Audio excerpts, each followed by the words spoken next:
Hello and welcome to Medafay. So now we will be discussing about malaria. The program is National Malaria Control Program, which was launched in 1953. After that, it was converted to in 1958 as eradication of the malaria. So basically, we were having in the 1965 we were having 0.1 million cases of malaria, but in the 1976 we had 6.46 million cases of malaria, that is re-emergence of malaria. In 1977 we had the modified plan of operations. In 1999 we had National Anti-Malaria Program NAMP. In 2002 the program is renamed, NAMP is renamed as NVBDCP, National Vector-Borne Disease Control Program. That is what we are studying in all this series directly from the park. Okay, now after that it is converted to Intensified Malaria Control Project IMCP in 2005. So this is the timeline that is going on. Now in 2006 ACT is introduced, and that is artemisinin combined therapy. Okay, introduced. After that, in 2008 National Malaria Control Project was launched.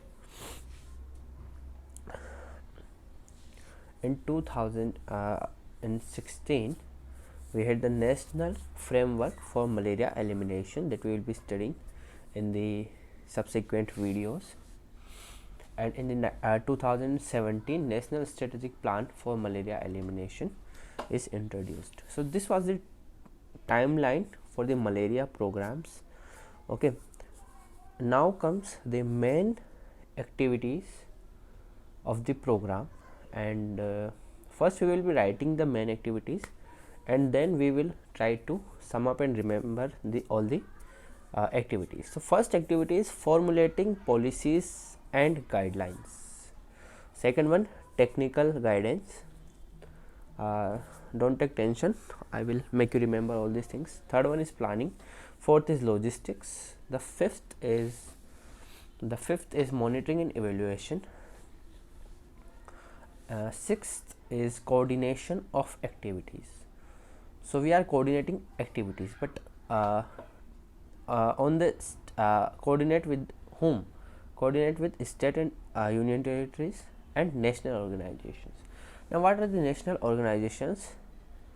The first one is NCDC, National Center of Disease Control, and the second one, that is very important, that is National Institute of Malaria Research. Okay, after that comes the seventh activity, that is collaboration with the international organizations. The international organizations are WHO and obviously World Bank. Other organizations are GF, ATM and other donor agencies. You have to remember just WHO and World Bank, they are important words. Then comes the training and research. Research again NCDC and NIMR. And the 10th activity is the coordinate control activities. So these are the 10 activities that you have to remember. Now to remember this, wait,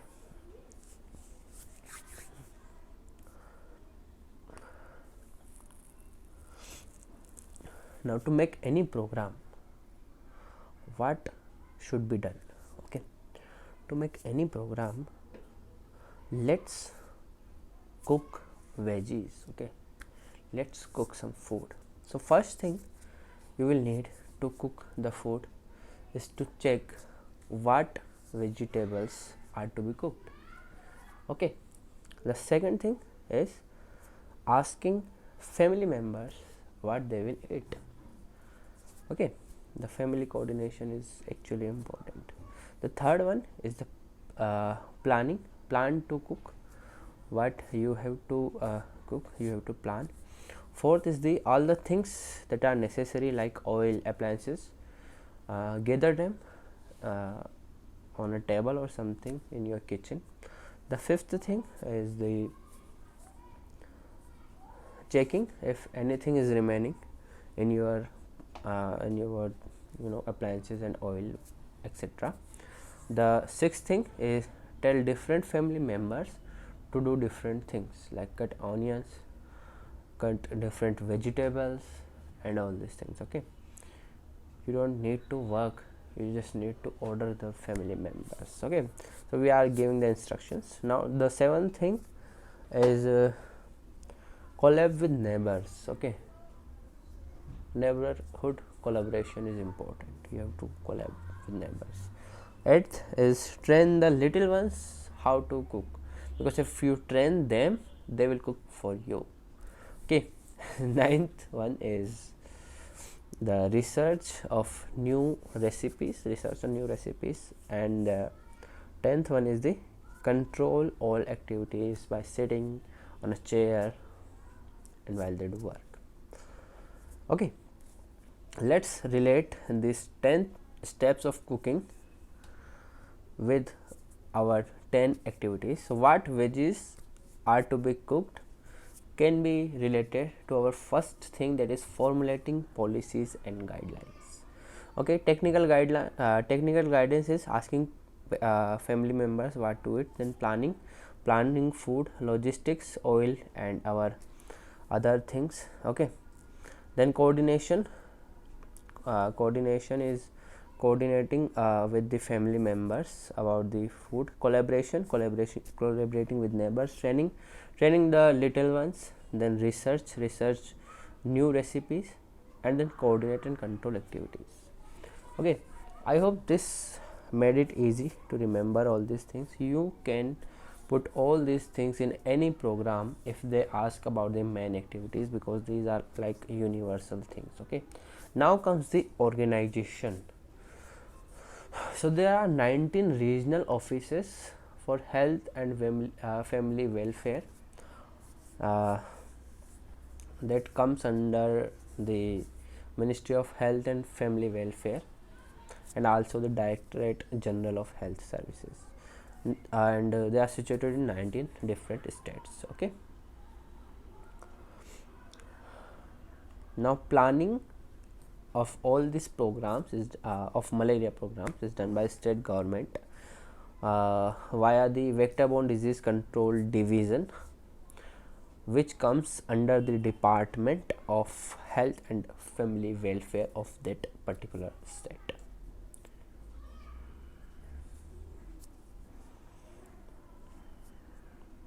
Who is the state? Who is the head of this? This is State Program Officer, SPO.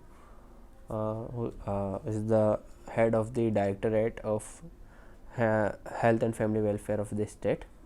Now, what are the responsibilities of the state? State is responsible for indoor residual spray and spraying equipments. Okay, providing spraying equipments. Center, on the other hand, is responsible for providing DDT and larvicides. Okay.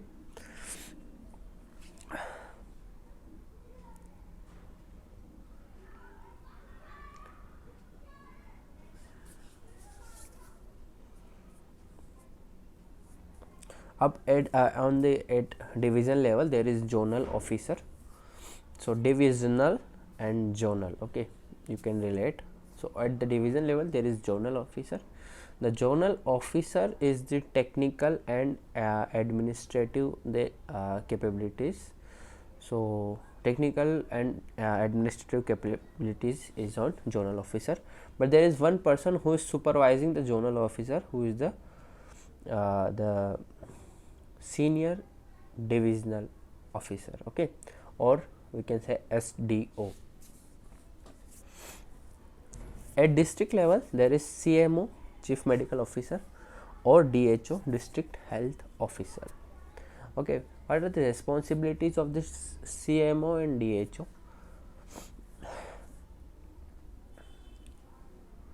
They are doing planning and monitoring of the program under the district, and the second thing is spray operations. Now this spray operations is under district medical officer or direct DVBDCP, district vector-borne disease control officer. Okay, they are the real ones who is responsible for the spraying operations. So main function of the CMO and DHO under the malaria program is the monitoring and evaluation. Now they must be having some juniors who will work for them. So they are assistant malaria officers and obviously the malaria inspectors. So they are doing for the work for the CMO and DHO. Okay, then at the level of which we think at the level of PHC. Okay, at the level of PHC we have medical officers of the PHC, and they are responsible for the laboratory diagnosis and the surveillance of malaria. Okay, and the basic unit, the cell of the health system, the ASHA. So ASHA is the one who is responsible for case detection, management and community outreach services. Okay, so this was the hierarchy of the, or you can say, organization of the malaria program.